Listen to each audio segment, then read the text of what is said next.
سلطان صلاح الدین ایوبی مصر کی تازہ صورتحال سے بے خبر کرک اور شوبک قلعے کے درمیان میل کا میل وسیع صحرا میں جہاں ریتیلی چٹانیں ٹیلوں اور گھٹیوں کے علاقے تھے اور جہاں کسی جگہ پانی اور سائے کی بھی افراد تھی، نئے جنگی منصوبوں کے مطابق اپنی آواز کی صف بندی کر رہا تھا۔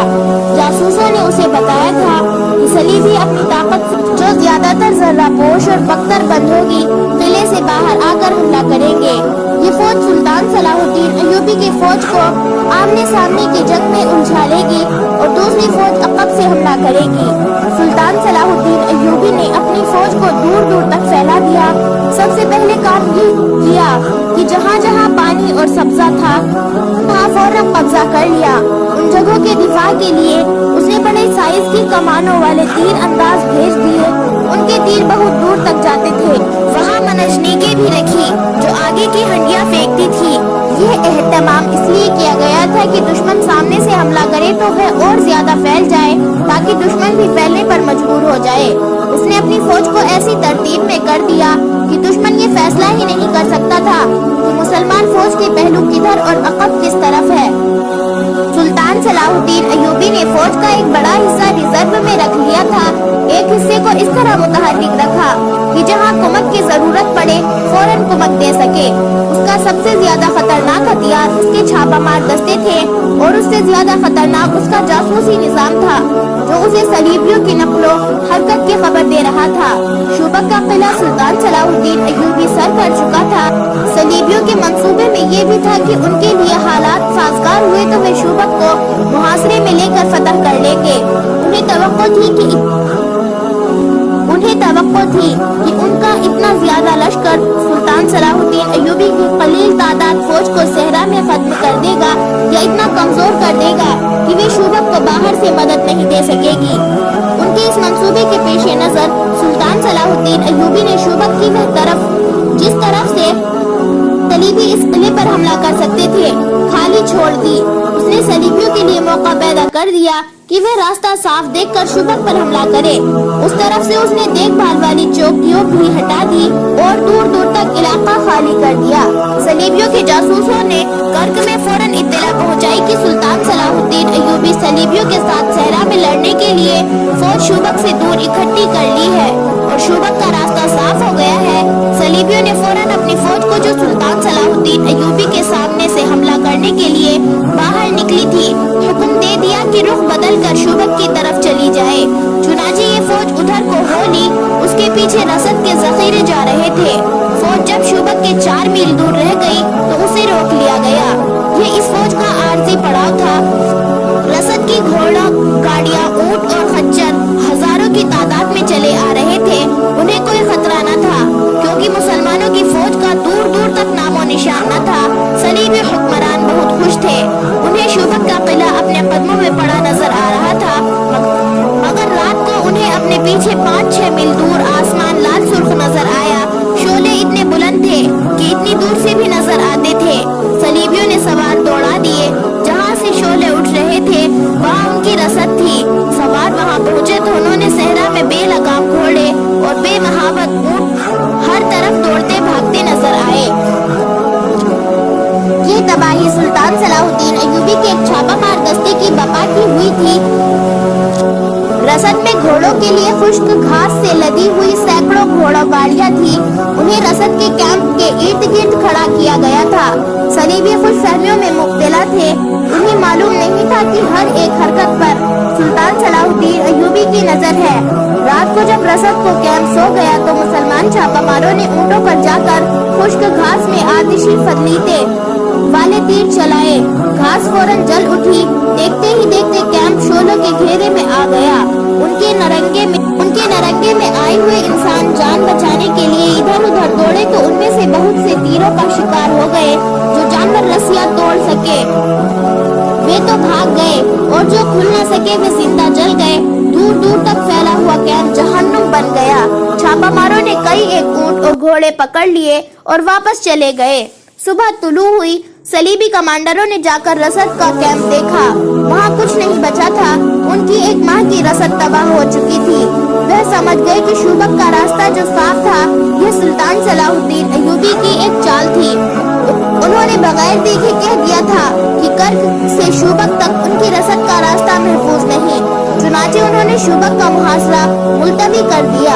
رسد کے بغیر محاصرہ ناممکن تھا، اور جب انہیں اطلاع ملی تو گزشتہ رات اس فوج کی بھی رسد تباہ ہو گئی جو سلطان صلاح الدین ایوبی کی فوج پر سامنے سے حملہ کرنے کے لیے گئی تھی، تو انہوں نے اپنے تمام تر جنگی منصوبے پر نظر ثانی کرنے کا فیصلہ کر لیا۔ انہیں کہیں بھی سلطان صلاح الدین ایوبی کی فوج نظر نہیں آ رہی تھی۔ اسے جاسوس یہ بھی نہیں بتا سکے تھے کہ مسلمانوں کی فوج کا اجتماع کہاں ہے۔ دراصل اجتماع کہیں بھی نہیں تھا۔ سلطان صلاح الدین ایوبی کو اطلاع ملی کہ صلیبیوں نے دونوں محاذوں پر پیش قدمی روک دی ہے، تو اس نے اپنے کمانڈروں کو بلا کر کہا، صلیبیوں نے جنگ ملتوی کر دی ہے، لیکن ہماری جنگ ساری ہے۔ وہ دونوں فوجوں کے آمنے سامنے کے تصادم کو جنگ کہتے ہیں۔ میں چھاپا مارو اور شب خون کو جنگ کہتا ہوں۔ اب چھاپا مارو کو سرگرم رکھو۔ صلیبی دونوں طرف سے پیچھے ہٹ رہے ہیں، انہیں اطمینان سے پیچھے نہ ہٹنے دو۔ انتہائی عقب پر پہلو پر شب خون مارو اور غائب ہو جاؤ۔ صلیبی آپ کو اپنے سامنے لا کر لڑنا چاہتے ہیں، لیکن میں آپ کو اس میدان میں ان کے سامنے لے جاؤں گا جو آپ کی مرضی کا ہوگا، اور جہاں کی ریت بھی آپ کی مدد کرے گی۔ سلطان صلاح الدین ایوبی کا کوئی ٹھکانہ نہیں تھا۔ وہ اپنے عملے اور محافظ دستی کے ساتھ خانہ بدوش تھا۔ کسی ایک جگہ نہ ٹھہرنے کے باوجود معلوم ہوتا تھا جیسے ہر جگہ موجود ہے۔ مصر میں سلطان صلاح الدین ایوبی کا بھائی تقی الدین صلیبیوں کے دوسرے محاذ پر حملہ ور ہو رہا تھا۔ یہ مصر کا جنوب مغربی علاقہ تھا، جہاں کے ڈراونے ٹیلوں کے اندر فرعونوں کے ہولناک کھنڈرات میں حضرت عیسیٰ آسمان سے واپس آنے والے تھے۔ تمام تر علاقہ ایک نئے عقیدے پر پیروکار ہو گیا تھا۔ جمعرات کی شام تھی۔ زائرین کا ہجوم خنڈروں کے غارنما دروازے میں داخل ہو رہا تھا۔ اندر بڑے کمروں میں پر اسرار آوازیں گونج رہی تھی۔ لوگوں کو دیوار پر گنہگار اور نیککار جاتے نظر آ رہے تھے۔ وہاں وہی سما تھی جو ہر جمعرات کے روز ہوا کرتی تھی۔ اچانک اس پر اسرار مقدس انسان کی آواز خاموش ہو گئی، جس کے متعلق مشہور تھا کہ گنہگاروں کو نظر نہیں آتا۔ اس کی بجائے ایک اور آواز سنائی دی، گمراہ انسانوں، آج کی رات گھروں کو نہ جانا، کل صبح تم پر وہ راز فاش ہو جائے گا جس کے لیے تم بےتاب ہو۔ یہاں سے فوراً باہر نکل جاؤ، حضرت عیسیٰ تشریف لا رہے ہیں۔ اس خنڈر سے دور جا کر سو جاؤ۔ بڑے کمرے میں حیرت زدہ لوگوں کو دیوار پر جو چمکتے ہوئے ستارے نظر آتے تھے، اس وقت ان ستاروں میں سے حسین لڑکیاں اور خوبرو مرد ہنستے کھیلتے گزر رہے تھے۔ لوگوں نے دیکھا کہ فوجی قسم کے کچھ آدمی انہیں پکڑ کر لے جا رہے تھے۔ کہیں سے چیخیں بھی سنائی دے رہی تھی، گرجتے تھے، وہ بھی خاموش ہو گئے۔ لوگوں کے لیے یہ جگہ مقدس تھی۔ وہ خوف زدہ ہو کے باہر بھاگے اور خنڈر خالی ہو گیا۔ یہ انقلاب تقی الدین اور علی بن سفیان لائے تھے۔ ان کے ساتھ فوج کی وہ نفری تھی جو تقی الدین نے اپنے حکم میں بتائی تھی۔ یہ دستے شام کے بعد ٹیلوں والے علاقے کے قریب پہنچ گئے تھے۔ ان کی رہنمائی شارجہ کر رہی تھی جو گھوڑے پر سوار تھی۔ وہ انہیں جمعرات کی شام وہاں لے گئی تھی، کیونکہ اس روز وہاں میلہ لگتا تھا اور دور دور سے لوگ آتے تھے۔ فوج کے بڑے حصے کو، جس میں 500 گھڑ سوار، 200 شتر سوار، 100 پیادے تھے، اس علاقے سے ذرا دور رکھا گیا تھا۔ انہیں نہتے لوگوں کے خلاف استعمال نہیں کرنا تھا۔ ان کے ذمے یہ فرض تھا کہ سوڈان کی سرحد پر نظر رکھے۔ چونکہ خنڈروں کے اندر کی تخریب کاری صلیبیوں اور سوڈانیوں کی پشت پناہی پر ہو رہی تھی، اس لیے یہ خطرہ تھا کہ وہاں فوجی کارروائی کی گئی تو سوڈانی حملہ کر دیں گے۔ تقی الدین نے اس علاقے کے قریب کے سرحدی دستوں کے جو سرحد کی حفاظت کے لیے وہیں رہتے تھے قریب بلا کر اپنے ماتحت کر لیا تھا۔ 200 گھڑ سوار جو تقی الدین کے ساتھ دمشق سے آئے تھے، وہ وہاں کے چنے ہوئے اور دیوانگی کی حد تک دلیر تھے۔ دوڑتے گھوڑوں سے تیر اندازی ان کا خصوصی کمال تھا۔ پیادہ سپاہیوں میں سلطان صلاح الدین ایوبی کے اپنے ہاتھوں تیار کیے ہوئے چھاپا مار بھی تھے۔ انہیں ایسی ٹریننگ دی گئی تھی کہ انتہائی دشوار ٹیلوں اور درختوں پر حیران کن رفتار سے چڑھتے اور اتر سکتے تھے۔ چند گز پھیلی ہوئی آگ سے گزر کر جانا ان کا معمول تھا۔